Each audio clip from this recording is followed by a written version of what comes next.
Hello and welcome back to another Bean Report YouTube episode. We are nearing in on episode 30 of doing these, which seems kind of crazy that I've been doing this for almost 30 weeks. But we're not going to waste time talking in the beginning. We'll talk maybe at the end. But we got a lot of playoff sports going on and a lot of highlights that we want to show you. We had the PWHL playoff start last week, and we have games three in each respective series coming up. We're going to be taking a look at game 2 in each series, but game 1, Boston ended up winning over Ottawa by a score of 2-1. Alina Muller and Jamie Lee Latre had the 2 goals for Boston, and Jocelyn LaRocque had the goal for Ottawa. Minnesota took game 1 over the number 1 seeded Montreal Victoires by a score of 5-4. There's a whole bunch of goals scored in this one. Laura Stacey, she had a hat trick for Montreal, but wasn't enough for the 5 goals scored by 5 separate Frost players. And that one was an overtime victory, as Minnesota took that one by a score of 5-4. But yesterday, 2 days ago actually, I'm used to doing these on Wednesdays, not Thursday. Game 2 took place 2 days ago in Montreal, and yeah, let's take a look at that one right now. It was quite an exciting game to say the least, but let's get right into it. Game 2 here in this round 1 matchup. Minnesota took game 1. Montreal Victoires looking to even things up early in the first here, and Montreal looking to get something going here, and Dark Angel's going to find it here, and her shot denied by Maddie Rooney. It's going to be a common theme here, but late now in the first, another breakaway here for Montreal. That shot not going to be in, saved by Rooney. Into the second now. Minnesota with 2 chances here on Renee Desbiens, though, eating both those up, not letting anything past her. Middle of the second now, and that chance is going to be denied. Another good save by Rooney, just not letting anything get past. Montreal, time's ticking down, a one-timer there. Rooney's on the ground, and Montreal had a chance, but that puck's going to get stuck underneath Rooney. Third period now. Still score tied at 0. That puck off the blade here, and now Laura Stacey on a breakaway. Just her and Maddie Rooney, and that puck saved by Rooney. Got her leg on that one last second. Montreal now looking to get something going. That puck going to stay in territory. Slap shot, Minnesota barely misses. Montreal now on the attack. First one, that's going to be saved by Rooney. Just another great save. Just Rooney and Desbiens going back and forth with saves. We see it off the post. We're going to see the replay here one more time, and that puck just inches from deciding this game here in overtime. But now here, third overtime. Montreal looking to get something going, and it's Anne-Philip Poulin, and she puts it in the back of the net. Montreal Victoires, after almost over 100 minutes of game time, Montreal wins this one. You see them celebrating, everyone excited here. Pass across the ice, Poulin puts it into the back of net, past the diving attempt from Maddie Rooney. So, as you can see, not only was 60 minutes not enough to decide who could win this one, 80 minutes wasn't enough to decide. 100 minutes wasn't even enough to describe. We had to go to a third overtime, and Montreal barely squeezed by that one by a score of 1-0. Quite a game is an understatement. Anytime it goes to triple overtime, and unlike the NHL where they see shootouts, or once you go to overtime, it's 3-on-3, and there's less, not congestion, but there's less players on the ice. A little bit more room for movement, and players can, slip by a little bit easier. 5-on-5 is just as hectic as it was throughout the entire first 60 minutes of the game. So quite a exciting ending to that one, as Marie-Philip Poulin had her overtime game winner there. The only goal scored in this game here. Renee Desbiens, beautiful in net. 38 shots on goal, 38 saves. Maddie Rooney on the other end, Minnesota Frost goalie. That's nothing to laugh at. She saw 52 shots, and that 52nd shot was the one that found the back of the net. She was perfect on the previous 51. 51 shots on net. That's a crazy amount. I mean, 38's a lot too, but 52. Ooh. So, series now tied up at 1 apiece. The rest of the series will be as followed, with each team taking a game, and it's a best of 5, so first to 3. We're going to have to see at least a game 4. Thursday will be game 3. That will be Minnesota hosting it.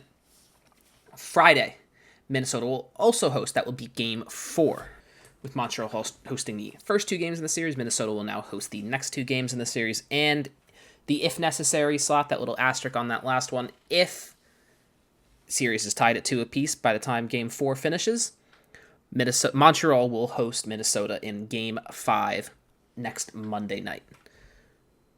We now move over to the other series that we're going to take a look at. And still an exciting game. Not a triple overtime thriller. So temper your expectations. I'm just kidding. It was still a great game by both sides in here. Ottawa going to Boston to take on the Fleet. We mentioned earlier that Boston took game 1 by a score of 2-1, and this game took place last Saturday. So let's take a look at this one right now. Game 2 here, Boston took game 1. Ottawa looking to even things up on Boston territory. Boston, they're going to put that one shot in, denied. Second chance, denied again. And third time, Gwyneth Phillips not letting anything past her. Ottawa's going to clear that one away. But here's a chance now for Boston. One-on-one, Phillips, another big save. Not letting anything go past. Another chance, just Boston can't capitalize here. A lot of offense here from Boston. But late now in the first period, Ottawa on the attack. And you see just a little wraparound shot, and that one's going to find the top right corner. Renoja Savalayan, we see here just kind of flying through. Looks like it hits off the shoulder of Aaron Frankel in net, but that's a 1-0 lead here for Ottawa. Early now in the second, Ottawa barely keeping that one pass over the blue line, finding Katarova, and she's going to put it into the net. Ottawa with a 2-0 lead here. Fanuza Katarova with her first goal of the playoffs here. We see that one sneaking by Aaron Frankel, almost getting her glove on that at the last second, but too late, already in the back of the net. 2-0 lead here for Ottawa over Boston. Second period's drawn to a close, and we have a 1-on-1 here. Off of Aaron Frankel's shoulder, can't get anything in, but time expiring. Less than 20 seconds left here. Boston trying to just get anything going. That puck's going to bounce around, and Megan Keller's going to pick it up, and she's going to put it into the back of the net. She recognized there's only 10 seconds left in the period and just let that shot rip.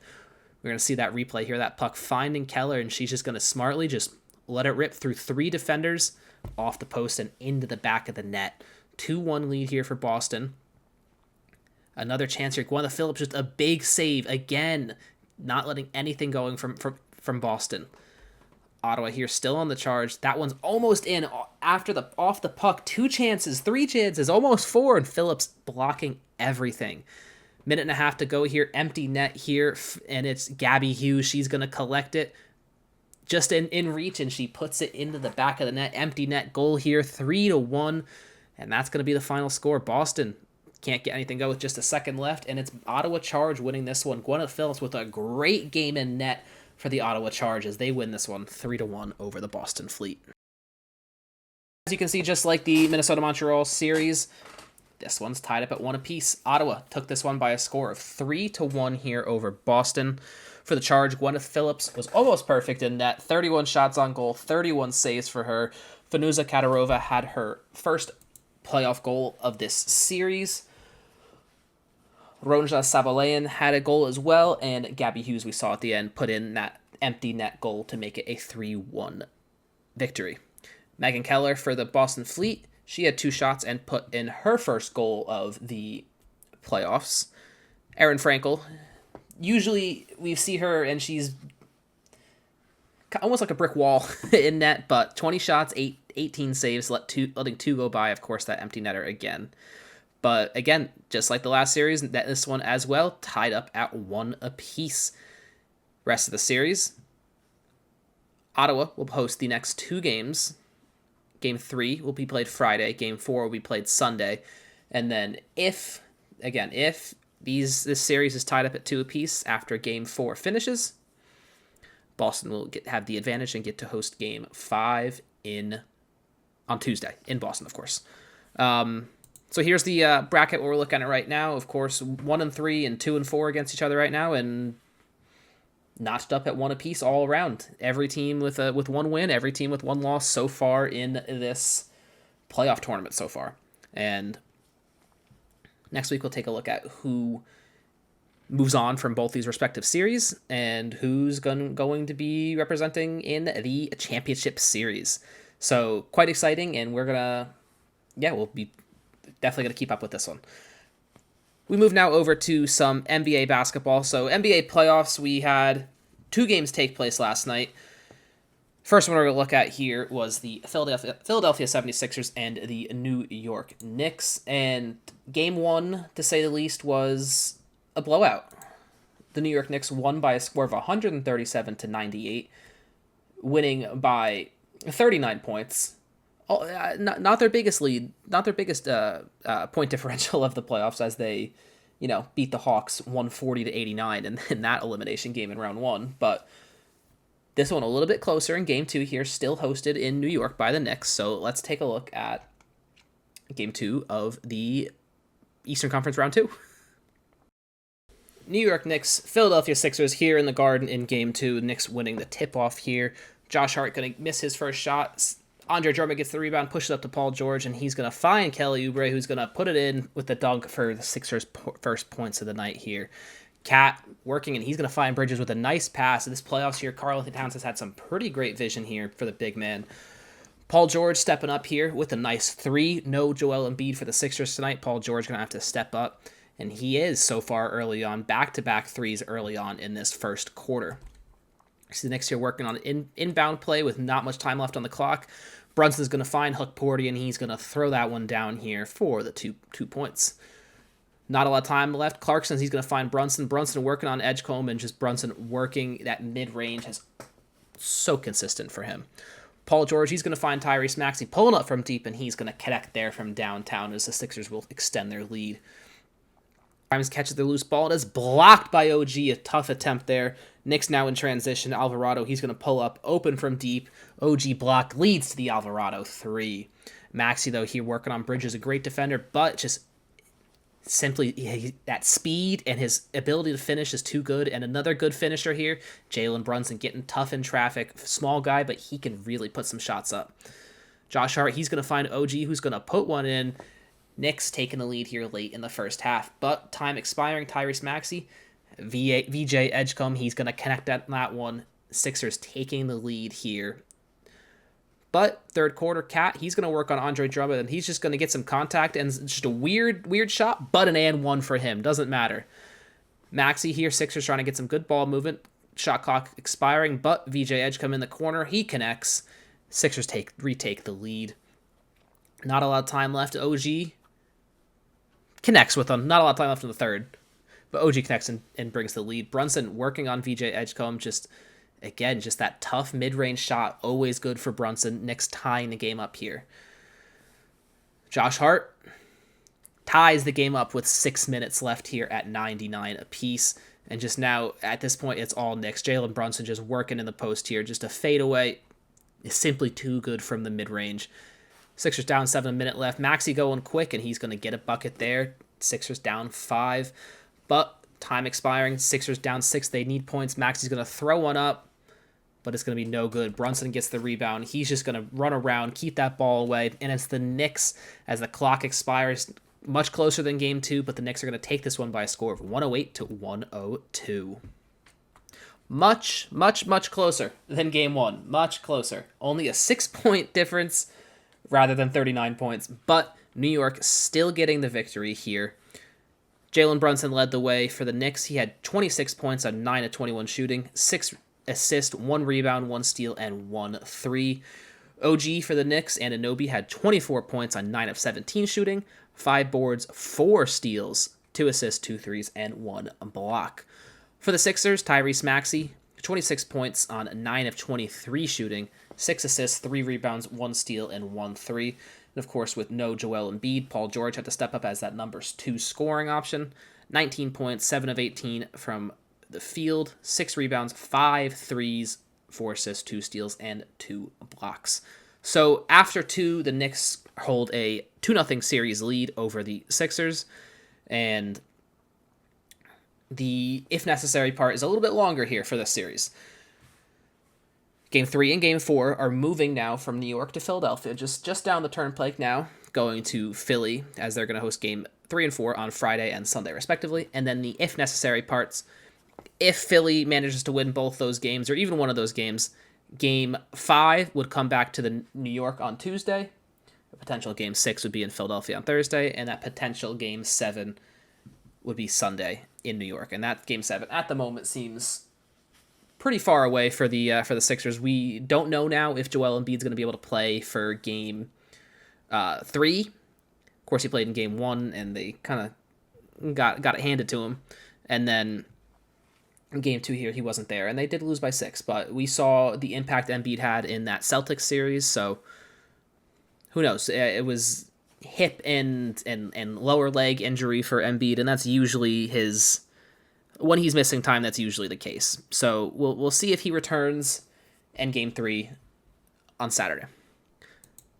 So as it stands currently in the Eastern Conference bracket, we have to flash back to round 1, because we mentioned last time that the Sixers ended up winning game 7 over the Celtics, moving on to the series, but they're now down 2-0 to the Knicks. Knicks handily beat the Hawks 4-2 in 6 games. And then the rest of the East went to 7 games. The R.J. Barrett hit a pretty crazy buzzer beater shot to beat the Cavs in game 6, but it was the Cavs coming out on top in game 7, winning that series in a full 7 games. And then pretty crazy to see that we usually don't see very often teams blowing a 3-1 lead, but that happened twice in this Eastern Conference. Obviously, the first one we talked about already with the Sixers and the Celtics. But the Orlando Magic, the 8 seed, had a 3-1 lead over the Detroit Pistons, and then Detroit just kicked it into another gear and just kind of locked in and realized that the season's on the line, and they got to win these games. So Detroit ended up pretty handily moving on.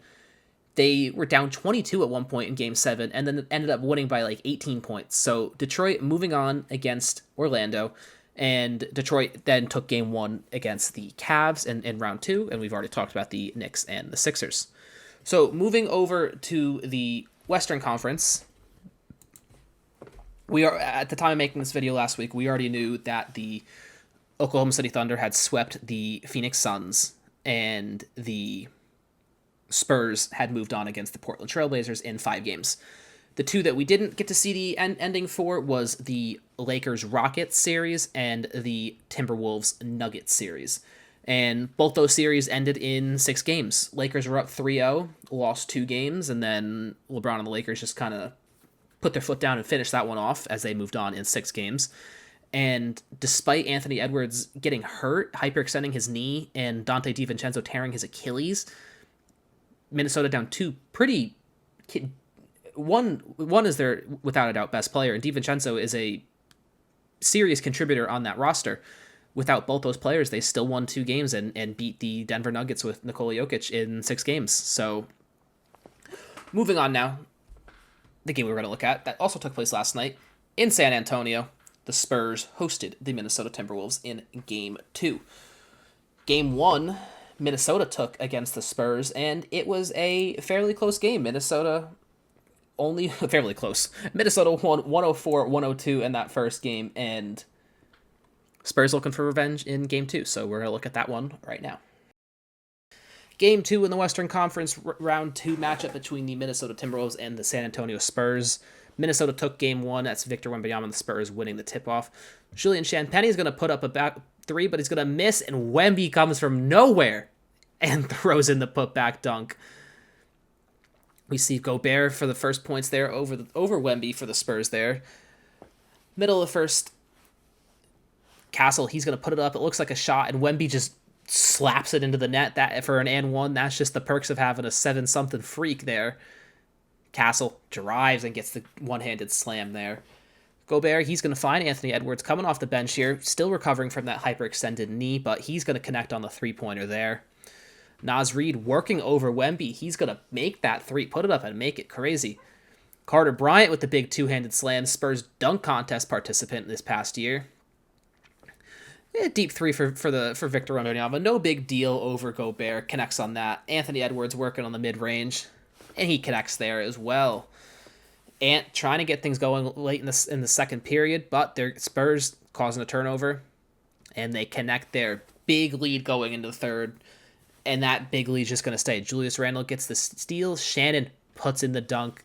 Still, though, 24-point lead for the Spurs. Randle, he's going to connect on that and one there. We don't really show free throws, but Randle is going to miss the free throw. Timberwolves, they're going to get the rebound, though, and put it back up. So a 4-point possession there for the Timberwolves, but still just not enough. Fox, he's going to find Julian Champagnie. 30-point lead here in the third quarter.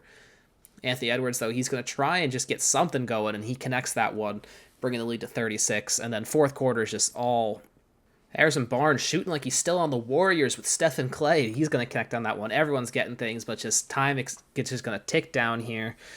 Spurs, massive lead. Kelly Olynyk's just going to dribble this ball out. Spurs dominating this one here against the Timberwolves. So, as you can see, just start to finish, just really, that entire game was controlled by San Antonio. 133-95. Spurs even this series up at 1 apiece. And the thing is, for the Spurs, no one particular player had a dominant game, and that's the point that I've made and I've seen made multiple times about the Spurs team, which makes them really scary. There's not one. Yes, Victor Wembanyama is the best player on that team, but there's not he can not have a dominant night, and then the rest of the team can still pick things up. Stephon Castle led the way this one, 21 points, and he had 6 of 10 from the field. An efficient night. 4 boards, 4 assists, and 2 steals for him. Wemby, though, still put in 19 points, 7 of 15 shooting. Only played 26 minutes. I don't think he played at all in the fourth quarter. 15 boards, 2 assists, only 2 blocks, considering, somebody had a crazy 12 blocks in game 1. They lost, and he had 12 blocks. Only 2 blocks for him here in this game. 2 threes and a steal for Wemby. And then on the other end for the Timberwolves, their leading scorer, they had 4 players tied with 12 points. Julius Randle had obviously had 12, 4 of 10 from the field, 5 boards, 2 assists, and 2 steals. Anthony Edwards, one of the other 12-point scorers, only on 5 of 13 shooting and 3 rebounds. The other 12-point scorers were Terrence Shannon Jr. and Jaden McDaniels. Just not even not a close game here for Minnesota here against San Antonio. It was Spurs the entire way through, and you can just see by their shooting that San Antonio shot 50% from the field, 41 from 3, and 82 from the free throw line. Compared to when you look at Minnesota, who shot 52 from the free throw line, only 30 from 3, and 40% from deep. So just not a great shooting night for Minnesota to go along with a pretty decent shooting night for the Spurs. But for the Spurs, all 5 starters in double digits, and then Dylan Harper and Harrison Barnes off the bench also in double digits. So 7 double-digit point scorers for San Antonio in this one, and that's just what makes them dangerous. They can hurt you in so many ways. So the rest of the series schedule, Minnesota gets to host now Game 3 and Game 4. We will see a Game 5, and that one will come back to San Antonio next Tuesday. And then the if necessary parts, Minnesota will host Game 6 next Thursday, and then next Sunday, San Antonio would host a potential Game 7. So now we can look at the rest of this Western Conference bracket. That Spurs Timberwolves series, we just talked about it, tied up at 1 apiece. And then OKC did end up taking Game 1 against the Lakers. And then we look towards today's schedule. We're just alternating 2 games a night. Cavs will take on the Pistons tonight at 7 o'clock in Detroit. Detroit's up in that series by a score of 1-0. And then at 9:30, Los Angeles Lakers are going to stay in Oklahoma City, taking on the reigning champion Thunder. Again, OKC up in that series by a score of 1-0. So moving on, I want to take a quick look at the current MLB standings. We're going to start here in the American League, and the American League as a whole is something I wanted to talk about. And you look at the standings here, and there's 2 teams that are above 500. The New York Yankees are 25-12, and the Tampa Bay Rays are 24-12, only a half game back of the Yankees. The Rays would have a 5-game lead over in the AL Central. They'd have a 6-game lead in the AL West, but they're still behind the Yankees because that's just how the divisions lie. But you look at that; those are the only 2 teams above 500. The entirety of the AL Central is either 500 or lower, and the entirety of the AL West is 500 and below. Starting here in the East, obviously we talk about the Yankees and the Rays, but then it's the Orioles who are 17 and 12, the Blue Jays and the Red Sox who are both 16 and 21. Both those teams just extremely disappointing. The Red Sox had World Series hopes this year, and just Garrett Crochet hasn't looked like himself. Roman Anthony hasn't looked like people had been projecting him to be, and just nothing has looked to plan for the Red Sox. And for the Blue Jays, nothing has gone to plan either. They're just not scoring runs, and considering that's just strange to see for the reigning American League pennant team. So AL East is just, the bottom half of the AL East is just weird. The entire AL Central is weird. Guardians are the only team keeping afloat here at 19 and 19. They're the only 500 team leading the way. Tigers are 18 and 20. White Sox and Royals are 17 and 20, and the Twins are 16 and 21. So the surprise in this one is, I would say, Detroit. They're now without Tarek Skubal as he's getting surgery on his elbow. Not Tommy John, but just some little a cleanup thing to remove some, quote, loose bodies in his elbow. He's going to miss a couple months, though. And that is going to probably take him out of the Cy Young race. He's the reigning 2-time Cy Young champion.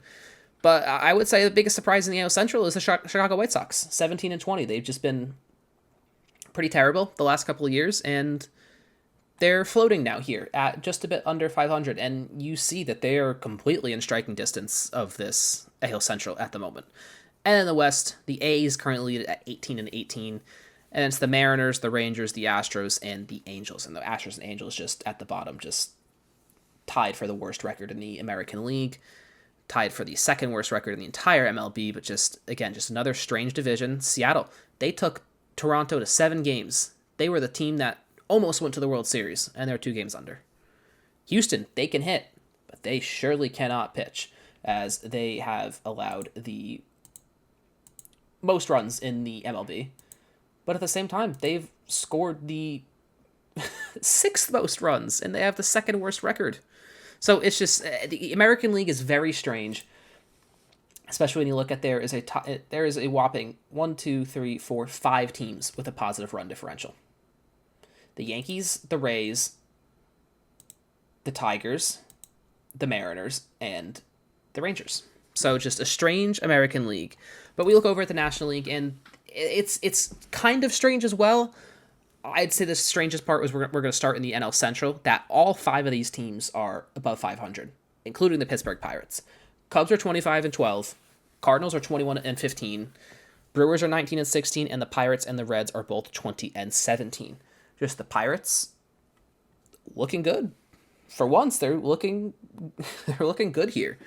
But the entire NL Central doing well. Cubs are half a game behind the Braves for the best record in the MLB.